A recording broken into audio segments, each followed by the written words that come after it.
Have you ever seen an athlete wrap, like a really tight rubber band around a sore knee, or maybe a stiff ankle before a workout? And you might have wondered, is that just some kind of trend, or is there actually science behind it? Well, today we're diving deep into exactly that, a technique called flossing. We want to uncover the science behind its growing popularity. We're going to unpack a really fascinating piece of research. It sheds light on how this method might genuinely improve your joint range of motion. And not just, anecdotally, but with some solid scientific backing. Our deep dive today is based on a study called Elucidation of the Effect of Flossing on Improving Joint Range of Motion. It was published in the Journal of Sports Science and Medicine, volume 24, pages 75 to 83, back in 2025. And the researchers behind this work are Toshihiro Maemichi, Yuki Ogawa, Kazuki Wakamiya, Ryusei Yamaguchi, Hideaki Nagamoto, and Tsukas Kumai. Quite a team. Yeah, and what's really great here, I think, is that the researchers weren't just satisfied saying, oh, flossing works. They really aimed to move beyond that sort of surface level observation. They wanted to zero in on how it works, on a physiological level, specifically looking at how our tissues glide past each other. It's really about understanding the underlying mechanisms. Is it more than just a temporary feel-good thing? Okay, right. Let's break this down then before we get too deep. What exactly is flossing in this context? Because it sounds a bit like, teeth. Yeah, not quite the dental kind.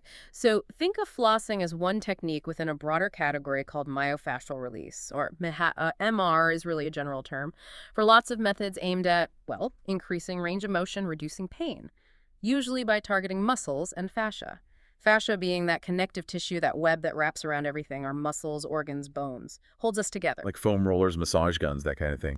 Exactly. Those are classic examples of MR tools. And it's worth noting there's still some debate about exactly how all these techniques work. Some research, like Bem and Wilk, back in 2019, suggests effects might come from things like temporary changes in tissue viscosity, how fluid or gel-like it is, or maybe even just increased pain tolerance, rather than some kind of direct release you can measure. Okay, so that's the general picture. But Yeah. You said flossing is a bit different. How so? Yeah, here's where it gets interesting. The study defines flossing specifically as wrapping a natural rubber band, the floss band, tightly around muscles and joints. But then, while the band is on, you perform movements. Active movements, passive movements. So it's the combination, compression and movement together. Precisely. That combination is what seems to set it apart. And is this a new thing? Yeah. Or has it been around?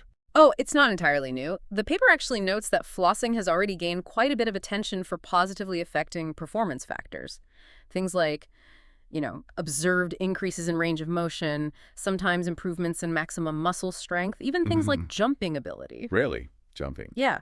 And it's also recognized for pain relief, like with DOMS delayed onset muscle soreness. So you see it used in clinics, hospitals, sports facilities, physical therapists, athletic trainers use it, and athletes themselves for self-conditioning. Okay, so it's established, people are using it, but back to that big question, the how. You mentioned the article points to fascial gliding. Can you break that down for us? What is fascial gliding, and why is it so crucial for how we move? Right, let's think big picture. Imagine your body is made up of layers. Muscles, bones, organs, all wrapped in this intricate web of connective tissue, the fascia. Now, for you to move smoothly, without restriction, reaching up, bending down, just walking these layers need to slide past each other effortlessly. Like well-oiled parts. Exactly like that, like well-lubricated gears. The article actually cites research showing that when this gliding decreases, maybe due to injury or inactivity, our joint range of motion gets restricted. And conversely, if you can improve that gliding, you can often restore lost range of motion. The authors even mention clinical observations where flossing seemed to help with adhesions, like in scar tissue, restoring that tissue glide and leading directly to better joint movement. Okay, so it's about freeing up movement between those internal layers. Makes sense. Yeah, it's fundamental. So with that idea of fascial gliding in mind, the researchers went into this study with a pretty clear hypothesis. They predicted something quite specific. They thought flossing would not significantly change the stiffness of the muscle itself. Instead, they hypothesized it would reduce the stiffness of the fascia. So targeting the fascia specifically. Right. The core idea was that reducing fascial stiffness would be the key. That this would enhance the tissue gliding we just talked about, and that, in turn, would directly improve the joint's range of motion. That's a neat hypothesis. Very focused. Focusing on fascia over muscle. So how did they set out to test this? Who took part? And what did they actually do in the experiment? Okay, so they recruited 14 healthy young men. They were aged between 18 and 25. And they specifically chose only male participants. This was a deliberate choice. Why only men? Their reasoning was to control for potential physiological differences, in muscle and fascia structure and how they might respond between men and women. By focusing on one sex, they could limit variables and hopefully get more consistent data. Makes the findings very specific to this group, of course. Right, more controlled. Okay, and the study design? It was a randomized crossover design, which is a pretty robust approach. Meaning each participant acted as their own control. So all 14 guys went through both conditions. The flossing one, called floss, and a control condition called contend.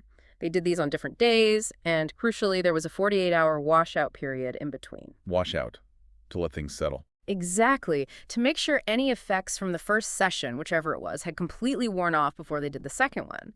Prevents carryover effects from messing up the results. It helps isolate the intervention's real impact. Got it. So let's picture the actual flossing part. What did that look like? Right. In the floss group, they wrapped a floss band tightly around the participant's right lower leg. Started just above the ankle, went upwards, covered a good chunk of the calf and shin, up to the tibial tuberosity, that bony bit just below the kneecap. And it was tight. Yeah, applied with tension. Then, while the band was on, the participants did active exercises. Specifically, 10 calf raises and 10 ankle dorsiflexion stretches. They did 2 sets of these. Okay. And the control group? The control group did the exact same exercises. Same number, same sets, same leg, but crucially without any floss band wrapped around it. So that isolates the effect of the band itself compared to just doing the exercises. Clever. Precisely. And before and after each of these sessions, the floss one and the con one, they took measurements. Very careful measurements. They looked at ankle dorsiflexion range of motion using an isokinetic dynamometer. That's a specialized machine, very accurate for measuring joint movement. They also measured ankle plantar flexion, maximum voluntary contraction, basically, calf muscle strength. Okay, ROM and strength. What else? Especially for their hypothesis about stiffness. Yes, this was key. They measured muscle and fascial hardness using shear wave elastography. Shear wave what now? Elastography. Think of it like a sophisticated ultrasound that can essentially feel how stiff or soft your tissues are. It gives a quantifiable number for hardness, and they measured this at 5 specific points on the main calf muscle, the medial head of the gastrocnemius. Wow, okay, very detailed measurements. So, the moment of truth, the results. What did they find? Did flossing actually increase the range of motion? Yes, it did. And significantly. This was the most striking finding. In the floss group, the ankle dorsiflexion range of motion increased by an average of 28.3%. That's plus or minus about 19.9%. 28%. That sounds like a lot. What about the control group just doing the exercises? They also saw an increase, which you'd expect from stretching, but it was smaller, about 14.6%, plus or minus 12.4%. So the difference between the groups was statistically significant, and it had a large effect size, which basically means the flossing had a strong, meaningful impact beyond just the exercise itself. That is a substantial increase, nearly double the improvement compared to just exercise. Okay, so big win for flexibility. What about muscle strength? Did they get stronger calves instantly? Interestingly, no.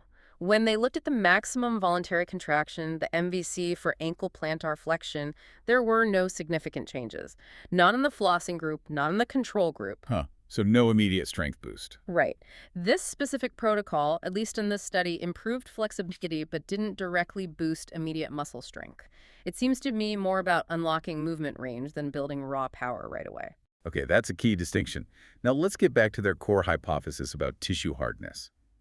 Did flossing make the muscles, or more importantly, the fascia softer, like they predicted? This is where things get, well, a bit more nuanced. It wasn't quite as simple as they initially thought. Overall, when they looked at all 5 measurement sites, there weren't broad, statistically significant changes in muscle or fascial hardness across the board. Oh, so the hypothesis wasn't fully supported then? Not entirely, but there was a really key finding. When they looked at the rate of change in hardness, they found a statistically significant decrease specifically in the upper medial gastrocnemius muscle, the UMG. This decrease was significantly greater in the flossing group compared to the control group. So a very localized effect, but a significant one. Localized? Yeah. Just in the upper part of the calf muscle? Exactly. And there were also trends, hints of reduction in the hardness of the superficial fascia, the DF, and the middle part part of the calf muscle, the MMG, in the flossing group. But these trends didn't quite reach statistical significance. So it wasn't a global softening, but a specific softening in one area, and maybe hints elsewhere. Precisely. It suggests the effect isn't uniform. It seems highly localized, perhaps impacting the areas under most direct pressure or stretch, rather than making the whole lower leg uniformly softer. It points towards a more targeted action. Okay, so let's connect the dots. The ankle ROM definitely improved quite a bit. Yeah. And we saw this specific decrease in hardness in the upper calf muscle.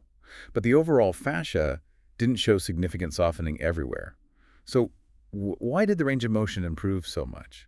How do the researchers explain this, given their initial hypothesis wasn't a perfect fit? Right, that's the million-dollar question they tackle in the discussion. If it wasn't widespread fascial softening, what is driving that ROM increase? They propose one possibility is something called a thixotropic effect. Thixotropic sounds complex. Think of something like ketchup or paint. It's thick, kind of gel-like, but when you shake it or stir it, apply force, it becomes more fluid, runnier. Okay, like making it less viscous. Exactly. The idea is that the pressure from the floss band might do something similar to the fascia and maybe the fluid between the tissue layers. It reduces the viscosity, making things more fluid, less resistant to movement. This is actually a mechanism that's also been suggested for other MR techniques like foam rolling. So it's not necessarily changing the inherent stiffness, but changing the fluidity that allows better movement. Interesting.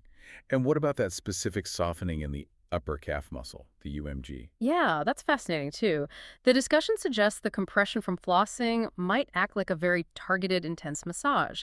It could be physically shearing or disrupting tiny cross bridges, little connections that form within the muscle fibers, especially when they're tight or after exercise. These contribute to stiffness. So breaking up those tiny internal connections. Potentially, yes.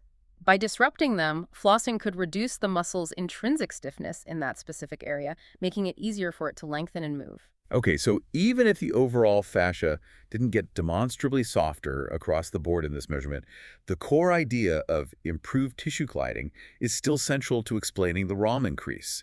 It's about how the layers move against each other. Absolutely. That seems to be the main takeaway. The authors point towards hyaluronic acid, which is a key molecule affecting how, well, viscous and elastic our fascia is, how it stretches and bounces back. Hyaluronic acid, like in skincare. Sort of, yeah. It's involved in hydration and lubrication throughout the body, including between fascial layers. They hypothesized that the physical stimulation from flossing the pressure, the movement, might alter the properties of this hyaluronic acid, reducing the overall viscoelasticity. Making it less sticky, maybe? Essentially, yes, making it easier for tissues to slide past each other. Better tissue gliding at that microscopic level allows for greater movement at the joint level, hence the increased ROM. It's making those internal layers slide more freely. That makes a lot of sense. It's a subtle mechanism, but with a big impact. It seems so. But it's also important to remember, as the paper points out, this might not work the same way everywhere in the body.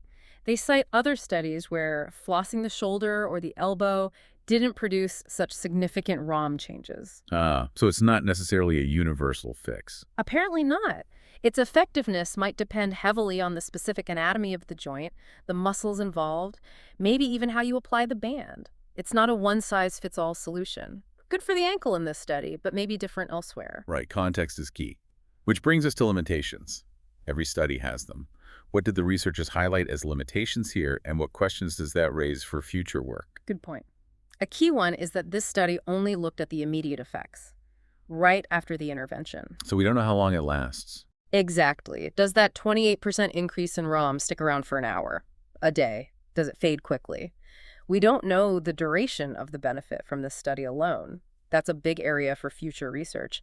And as we mentioned, the participants were only healthy young men, so we can't automatically assume these results apply to women or older adults or people with injuries. More research is definitely needed across different populations. Makes sense. Anything else methodologically? Well, they also noted that the pressure of the floss band wasn't precisely standardized. An experienced person applied it, but they didn't use a device to measure the exact tension. So could applying it tighter or looser change the result? It's possible, yeah. Does more pressure mean more effect? Or is there an optimal pressure? That wasn't controlled here, so it's another variable to explore in future studies. It could definitely influence the depth and extent of the effect. Okay. And if it's not just about softening tissue or thixotropy, what other things might be contributing that weren't measured here? The body's complex, right? Absolutely. The authors themselves suggest this. Future research should look beyond just tissue mechanics. They mention things like proprioception, our body's sense of where it is in space. Does flossing change that sensory input? Also, neural responses. How does the nervous system react to that intense compression and movement? And even vascular changes, does it affect blood flow locally? All these things could play a role in the improved ROM and the overall feeling people get from flossing. It's likely multifaceted. And you mentioned earlier maybe a psychological component, too. Indeed. The paper touches on that briefly. Some researchers suggest there might be psychological benefits. Maybe the feeling of doing something proactive contributes to achieving flexibility goals. That wasn't measured here, but it's another layer, you know. The mind-body connection is always there. Definitely something to consider. Okay, so let's bring it all together. What does this deep dive mean for you, the listener? Whether you're an athlete, maybe recovering from something, or just want to move a bit better day to day. Well, I think this research offers some pretty compelling evidence. It shows that flossing, especially when you combine it with active movement, can be a genuinely effective tool, at least acutely, for increasing joint range of motion, particularly shown here for ankle dorsiflexion. So the implication is, if you feel restricted in a certain area, this technique might help improve that tissue gliding, make things a bit more fluid, and unlock some flexibility. It gives some science to back up what people are experiencing. It does sound promising for targeted flexibility work. Yeah. But, as always, important to keep the nuances in mind, right? It's not a cure-all. Absolutely. Crucial point. While the ankle ROM results are strong, remember the study also showed it didn't necessarily boost immediate strength. And it didn't cause a widespread global softening of all tissues. Its effectiveness seems localized, maybe body part specific, based on other research. And again, these were immediate effects. We still need to know how long they last. So use it smartly, perhaps for specific goals. Right. It's a tool in the toolbox, not the whole solution. But understanding how this idea of improving tissue glide, maybe through changes in viscosity or localized muscle effects, that's really valuable. Yeah, that shift from just stretching to thinking about gliding and fluidity is a bit of an aha moment, isn't it? Understanding how our internal layers need to move. Okay, well, that wraps up our deep dive into the fascinating world of flossing and joint range of motion. It seems clear there's a solid scientific basis for some of its benefits, particularly for enhancing that crucial inner tissue gliding, helping those layers move more freely. Yeah, the findings from Maemichi and colleagues really give us valuable insights. They shed light on the immediate physiological effects of this popular technique, pushing our understanding forward. If you're intrigued and want to get into all the specifics, the methodology, the detailed results, all the references they used, we definitely encourage you to read the full article. Again, it's Elucidation of the Effect of Flossing on Improving Joint Range of Motion in the Journal of Sports Science and Medicine. And of course, if you enjoyed this deep dive and you want more concise, research-backed insights like this one, please make sure you follow our channel and maybe turn on notifications so you don't miss out on future explorations. And maybe a final thought to leave you with. As you think about flossing, or just your own movement, if relatively small targeted improvements in how your tissues glide can lead to pretty significant gains in how you move, what other subtle interventions, maybe things we don't even think about, might hold the key to unlocking even greater physical potential within us? Something